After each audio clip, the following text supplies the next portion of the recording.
शंकराचार्य अविमुक्तेश्वरानंद सरस्वती ने आखिरकार योगी आदित्यनाथ के खिलाफ सीधा मोर्चा खोल दिया और कह दिया है कि अब दिल्ली जाने का प्लान वो कैंसिल है और अब लखनऊ आ रहे हैं। 10 से 11 मार्च को पहले दिल्ली जाने का प्लान घोषित किया गया था, लेकिन अब दिल्ली की बजाय लखनऊ में शंकराचार्य होंगे और शंकराचार्य ने कह दिया है कि भाई अब तो योगी आदित्यनाथ 40 दिन के अंदर अंदर वो साबित करें कि वो असली हिंदू हैं या वो नकली हिंदू हैं। वो साबित करें कि वो हिंदू हृदय सम्राट है या वो कालनेमी है, छदम हिंदू है, हिंदू है।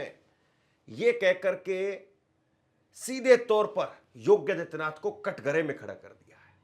सवाल अब इस बात का है कि शंकराचार्य ने 40 दिनों में गौ माता को यानी गाय माता को राजमाता घोषित करने का योगी आदित्यनाथ को जो चैलेंज दिया है, क्या वाकई योगी आदित्यनाथ की सरकार ये काम कर पाएगी? 40 दिन में हो पाएगा? उन्होंने प्रेस कॉन्फ्रेंस की और उस प्रेस कॉन्फ्रेंस के अंदर उन्होंने ये कहा है, प्रेस कॉन्फ्रेंस के अंदर कहा है कि अगर इन 40 दिनों में वो गौ माता को राजमाता कहकर के संबोधित नहीं कर पाते हैं, राजमाता का दर्जा नहीं देते हैं, गोमांस निर्यात पर अंकुश नहीं लगा पाते हैं, तो उन्हें अहिंदू घोषित करेंगे कि यही कालनेमी है, यही छदम हिंदू है, यही नकली हिंदू है। इससे सावधान रहो। गोरक्षा पीठ का पीठाधीश्वर जब सत्ता में हो, उस वक्त में सबसे ज्यादा गोमांस उत्तर प्रदेश में कैसे सप्लाई हो सकता है? दिल्ली जाने वाले थे, कंप्यूटर बाबा ने वहां पर संतों को आमंत्रित किया था। हम दिल्ली न जा करके अब चाहेंगे कि 10-11 मार्च को हम लखनऊ में संत महंत आचार्य इकट्ठे हों और इकट्ठे होकर के तब तक आपके द्वारा जो कुछ भी प्रदर्शित किया जाए उसके आधार पर आपको हिंदू हृदय सम्राट या फिर गैर हिंदू, अहिंदू, छद्म हिंदू, नकली हिंदू घोषित करें। अब सवाल इस बात का है कि शंकराचार्य अविमुक्तेश्वरानंद सरस्वती वो कह रहे हैं कि जो अपने आप को सबसे बड़ा हिंदू हृदय सम्राट कहते हैं, उनके राज में उत्तर प्रदेश के अंदर उत्तर प्रदेश में 40% गाय वो काटी जा रही है। पूरे देश के आंकड़े भी उन्होंने सामने रखे। उन्होंने कहा कि बीफ निर्यात पर रोक लगाई जाए, तत्काल प्रभाव से रोक लगाई जाए। और सबसे बड़ी बात उन्होंने कहा कि 40 दिनों के अंदर अंदर राजमाता घोषित करे और 10 मार्च को ये 40 दिन पूरे हो जाते हैं। हम 10 से 11 मार्च को लखनऊ में संत महात्मा इकट्ठे हो रहे हैं और उसके आधार पर हिंदू या हिंदू हृदय सम्राट योगी आदित्यनाथ को घोषित करेंगे अगर वो 40 दिन में काम कर देते हैं, या फिर अगर 40 दिन में वो ये काम नहीं कर पाए तो उनको अहिंदू, नकली हिंदू घोषित कर दिया जाएगा।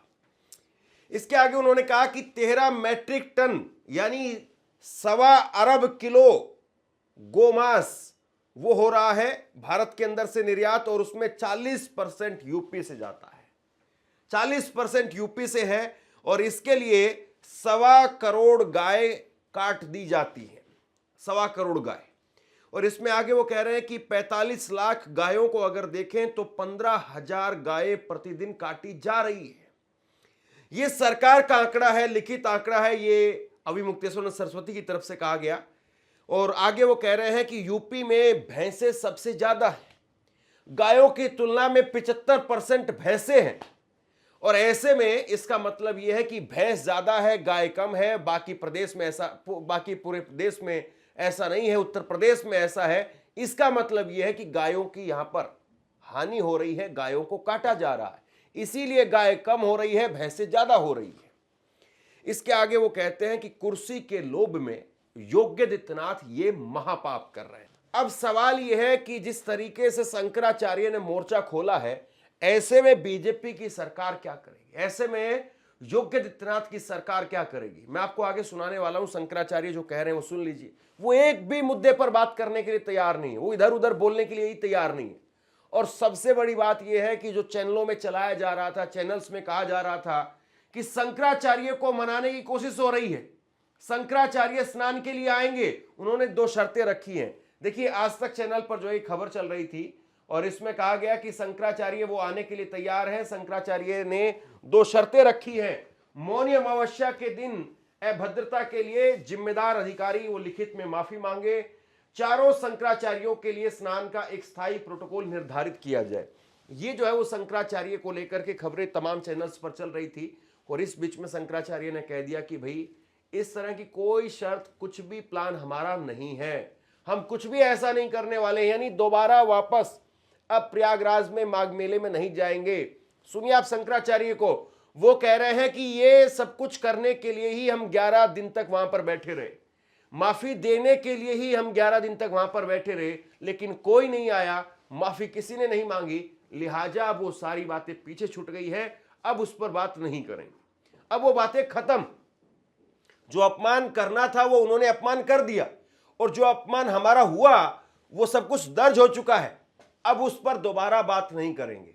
अब बात होगी गाय को लेकर के और योगी आदित्यनाथ की सरकार इसको लेकर के फंस जाएगी। और फंस कैसे जाएगी वो आप हम सब जानते हैं कि किस तरीके से जो है वो गाय को लेकर के एक राजनीति है और गाय को लेकर के एक पूरा सिस्टम जो है वो है। और ऐसे में संभव दिखाई नहीं देता कि इन 40 दिनों के अंदर योगी आदित्यनाथ ये कर पाए। अब तो यानी लखनऊ का रास्ता सीधा साफ होता हुआ दिखाई दे रहा है। और सोचिए आप कि जब लखनऊ में बाबा के सामने, योगी आदित्यनाथ के सामने शंकराचार्यों का, संतों का, महात्माओं का जब वहां पर डेरा लगेगा तो क्या होगा। आप याद करिए, मैं शंकराचार्य जी को आपको सुना रहा हूं, बस एक छोटी सी इसमें चीज और ऐड कर रहा हूं। आप याद करिए, जिस वक्त में किसान नेता राकेश टिकैत ने कहा था कि लखनऊ को भी घेरना पड़ेगा, लखनऊ को भी टाइट करना पड़ेगा, उस वक्त में योगी आदित्यनाथ ने एक चैनल पर बैठ करके कहा था कि दिल्ली को घेरा जा सकता है, वो देश की राजधानी है, ये उत्तर प्रदेश की राजधानी है लखनऊ, यहां मामला थोड़ा अलग है। और अब वो अलग मामला ही सीधा करने के लिए शंकराचार्य यहां पर आ रहे हैं। और शंकराचार्य जब यहां आएंगे तो आप सोचिए कि फिर उसके बाद में योगी आदित्यनाथ की सरकार की मुश्किल कितनी बढ़ जाएगी। हमने दिया है 40 दिन में अगर वो गौ माता को माता कह करके राज्य में संबोधित नहीं कर पाते हैं, राज्य माता का दर्जा नहीं दे पाते हैं और जो गौ मांस का निर्यात निरंतर यहाँ से हो रहा है, उस निर्यात पर अंकुश नहीं लगा पाते हैं, तो उनको समवेत होकर के संत उनके बारे में निर्णय लेंगे और अहिंदू घोषित करें। गुरु जी, आखिर क्या लोग दे रहे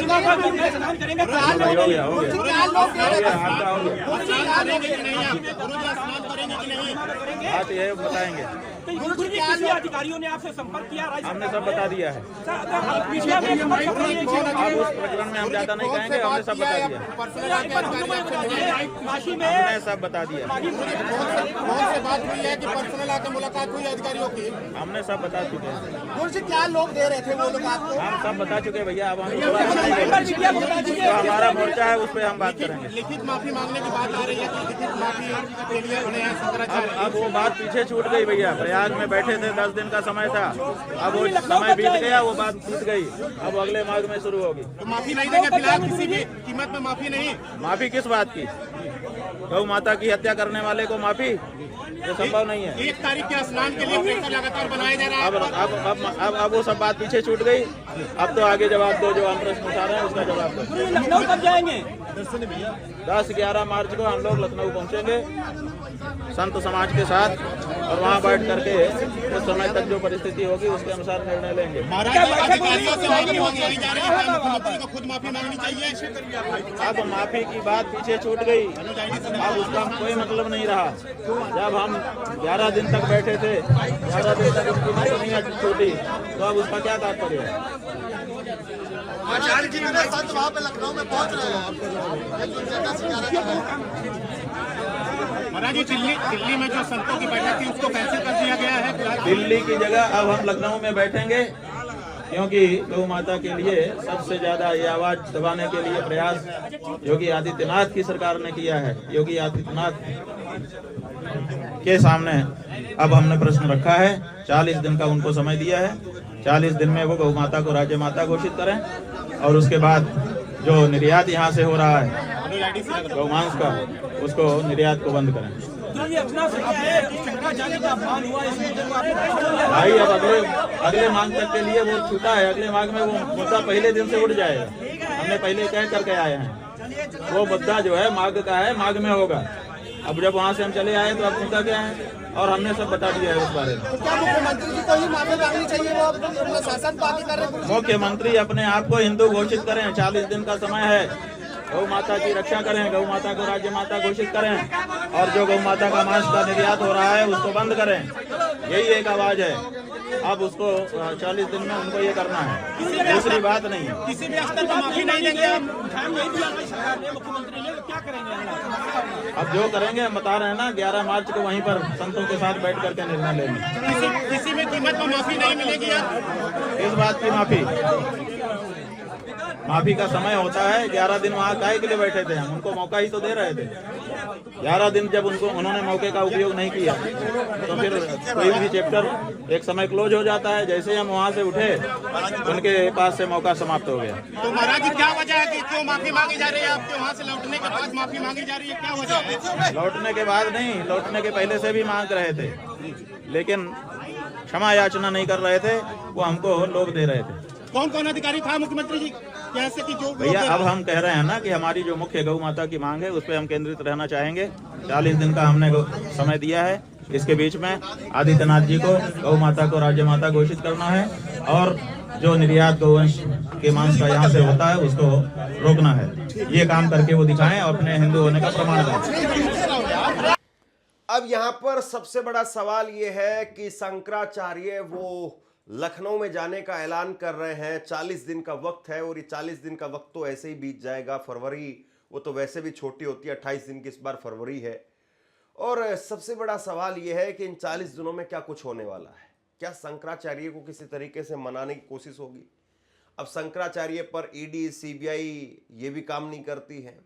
अगर कोई विपक्ष का नेता होता तो शायद ये हो जाता। और दूसरी बड़ी बात यह है कि अगर किसान मान लीजिए कि वो दिल्ली कूच का या फिर लखनऊ कूच का ऐलान करते हैं तो उनको घरों में नज़रबंद कर दिया जाता है। अब साधु संतों के साथ में भी क्या वही होगा कि जैसे किसानों के साथ में किया जाता है, घरों में नज़रबंद कर दिया जाता है, वैसे ही साधु संतों को भी उनके डेरों में, उनके मठों में, उनके आश्रमों में आप नज़रबंद कर देंगे। और सवाल ये है कि जैसे मुसलमानों को बुलडोज़र दिखा करके डरा दिया जाता है या बुलडोज़र खड़ा करके संदेश दिया जाता है कि भैया संपत्ति जब्त कर ली जाएगी, चौराहे पर आपके पोस्टर लगे होंगे, अगर हुड़दंगबाजी की तो फिर उसके बाद में सबक सिखाया जाएगा, तो क्या उस तरीके से बुलडोजर और चेहरे वो चौराहे पर लगाने का एक डर जो है वो दिखाया जाएगा? शंकराचार्य का मसला बड़ा टेढ़ा है। योगी आदित्यनाथ शंकराचार्य से निपट पाएंगे या योगी आदित्यनाथ खुद निपट जाएंगे, यानी उनकी जो कुर्सी है, उनकी जो सत्ता है वो निपट जाएगी? ये बहुत बड़ा सवाल है। शंकराचार्य उनके पीछे इस वक्त में इसमें कोई दो राय नहीं है कि विपक्ष की भी ताकत है।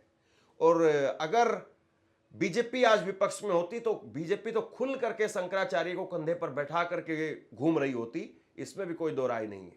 अन्ना हजारे से लेकर के और कितने सारे रामदेव और ये सब कुछ जो है वो आप देखिए, भाजपा के नेता वो खुद जाते थे उनके मंचों पर।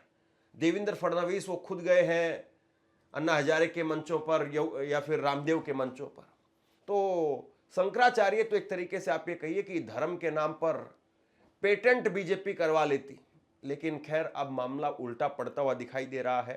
शंकराचार्य वो सीधे तौर पर बगावती सुर यहाँ पर अपने दिखा रहे हैं और शंकराचार्य ने जिस तरीके से बगावत यहाँ पर की है, योगी आदित्यनाथ की सरकार के लिए मुसीबत अब खड़ी हो गई है। योगी आदित्यनाथ की सरकार कैसे निपटेगी, बहुत बड़ा सवाल है। और बड़ी बात यह भी है कि भले ही टीवी पर शंकराचार्य को ब्लैकआउट करने का आदेश दे दिया जाए या टीवी पर शंकराचार्य को लेकर के डिबेट ना हो, लेकिन सोशल मीडिया इतनी मजबूत हो चुकी है जिसके जरिए शंकराचार्य की बात घर घर तक पहुंच जाएगी। और दूसरी बात यह है कि शंकराचार्य वो ऐसा नहीं है कि न्यूज़ चैनल्स के लिए टीआरपी का मसला नहीं हो, वहाँ पर भी टीआरपी आती है। तो इसलिए शंकराचार्य के मुद्दे पर न्यूज़ चैनल्स को भी गाहे बगाए खबरें करनी पड़ती हैं, उनको भी दिखाना पड़ता है, बताना पड़ता है। कुल मिलाकर के अब मामला बेहद पेचीदा हो गया है, मामला बहुत टाइट हो गया है।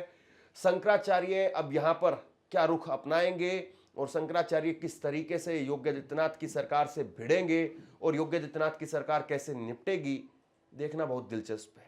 हमें अच्छे से याद है कि अखिलेश यादव वो एक वक्त में निकलना चाहते थे तो उनके घर के बाहर जो है फोर्स लगा दी गई थी, उनको उनके घर में बंद कर दिया गया था। यानी विपक्ष के सबसे बड़े नेता को आप घर से निकलने नहीं देते हैं, ये स्थिति पैदा कर दी गई। राहुल गांधी, प्रियंका गांधी अगर वो हाथरस या कहीं और जाना चाहते हैं तो यूपी की सीमाएं सील कर दी जाती हैं। या अभी हाल में हमने देखा था कि एक मसला सामने आया, एक दलित बेटी, उसकी मां को मार दिया गया और उसको लेकर के विपक्ष के नेता अगर जाना चाहते थे तो यूपी की सीमाएं जो सील हो जाती हैं, पूरी तरह से फोर्स लगा दी जाती है। तो योगी आदित्यनाथ का जो इतिहास रहा है, उनकी सरकार का जो इतिहास रहा है, वो ऐसा रहा है कि किसी को प्रोटेस्ट करने की इजाजत नहीं है। दिल्ली की सीमाएं जरूर ठप कर दी गई, दिल्ली के बॉर्डर्स पर जरूर काफी लंबे वक्त तक किसान बैठे रहे, लेकिन यूपी को लेकर के कहा जाता रहा कि बाबा है, बाबा ठंडे बस्ते में लगा देगा, बर्फ में लगा देगा। इस तरह के जो है उनके भक्तों का एक अप्रोच रहा है। और ऐसे में अब शंकराचार्य से कैसे बाबा निपटेंगे, बहुत बड़ा सवाल है। और मुझे लगता है कि बानगी तो हम सबके सामने है। जब योगी आदित्यनाथ ने अभी कालनेमी कह दिया था और जब मसला सिर्फ इतना भर था कि स्नान नहीं करेंगे, हमें अपमानित किया गया है, हमारे बटुकों के साथ में अपमानित किया गया है, बुजुर्ग ब्राह्मणों को मारा गया है, जब इतना मसला था तो योगी आदित्यनाथ कालनेमी बता रहे थे। और जब अब योगी आदित्यनाथ को खुल करके सीधा नकली हिंदू घोषित करने की बात हो रही है तो इसका मतलब योगी आदित्यनाथ, उनके तेवर भी बहुत तीखे होंगे, ये भी बिल्कुल साफ दिखाई दे रहा है। और एक पोस्टर और लगा है जो बड़ा चर्चा का विषय बना हुआ है। राहुल सिंह, राष्ट्रीय महामंत्री विश्व हिंदू परिषद, विश्व हिंदू रक्षा परिषद की तरफ से जो पोस्टर लगाया गया है, रायबरेली में पोस्टर लगा है और इसके अंदर जो है वो लिखा है कि सावधान, कालनेमी बताया गया है। शंकराचार्य को कालनेमी बताया गया है और राहुल गांधी को कांग्रेसाचार्य बताया गया है। धर्म की गद्दी पर बैठ करके राजनीतिक की स्क्रिप्ट पढ़ी जा रही है और ये विरोध नहीं, ये एजेंडा है। योगी बाबा का अपमान नहीं सहेगा हिंदुस्तान, ये जो है बातें लिखी गई है। जो राम का नहीं वो काशी का नहीं, जो सनातन का नहीं वो शंकराचार्य कैसे हैं, शंकराचार्य की पीठ का अपमान और कांग्रेस की राजनीति का सम्मान, तो ये सारी बातें जो है वो लिखी जा रही हैं। शंकराचार्य पर इस तरीके से हमला बोला जा रहा है। शंकराचार्य को आगे आने वाले वक्त में ना जाने क्या क्या कहा जाएगा, लेकिन कोई भी चीज ऐसी नहीं है शंकराचार्य को लेकर के जो नई हो, जिसमें यह दिखे कि हां यहां पर इस मसले पर शंकराचार्य फंस रहे। शंकराचार्य की जो उनकी सिक्योरिटी थी वो भी कम कर दी गई। जो शंकराचार्य के गुरु के पास में जो सिक्योरिटी थी, Y+ की सिक्योरिटी, वो शंकराचार्य के पास में नहीं है। बहुत सारी बातें हैं, लेकिन शंकराचार्य को हिट करे, शंकराचार्य को नुकसान करे, ऐसा कोई मसला नहीं है। यानी मसलन कोई सीडी, कोई फाइल, कोई फोटो, कोई पेन ड्राइव, वैसा कोई मसला नहीं है जो अक्सर नेताओं के साथ में हो जाता है कि नेता की कोई फाइल मिल जाती है, कोई सीडी मिल जाती है, कोई पेन ड्राइव मिल जाता है, या कहीं पर कोई संपत्ति मिल जाती है, कोई होटल, कोई स्कूल, कोई पेट्रोल पंप, वो निकल आता है, उसके कागजात दिखा दिए जाते हैं कि भैया ये खत्म हो जाएगा, बताओ क्या करना है। लेकिन शंकराचार्य के साथ में ऐसा कोई मसला दिखाई नहीं दे रहा है। और एक छोटी सी बात गले में इस तरीके से अटक जाएगी, शायद सरकार ने सोचा नहीं था, या फिर यूं कहें कि सोचा तो जरूर था लेकिन बहुत हल्के में ले लिया। और जितना हल्के में लिया, अब 40 दिन में ये किस तरीके से जो है वो सामने आएगा, ये तो वक्त ही बताएगा। लेकिन शंकराचार्य के जो तेवर हैं शुरुआत से और कड़े होते जा रहे हैं, ये अपने आप में योगी आदित्यनाथ की सरकार के लिए एक बड़ी चुनौती बन रहे हैं। अब मुझे लगता है कि कोशिश ये की जाएगी कि बाकी के शंकराचार्यों को अलग थलग कर दिया जाए।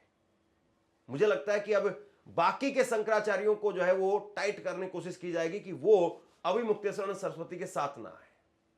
ये यानी बांटो और राज करो की जो पॉलिसी एक दिखाई देती है, कहीं ना कहीं वो शायद अब एक हथियार के तौर पर सामने आए। बाकी देखते हैं कि ये मामला किस तरीके से बढ़ता है, कैसे बढ़ता है और कितना बढ़ता है।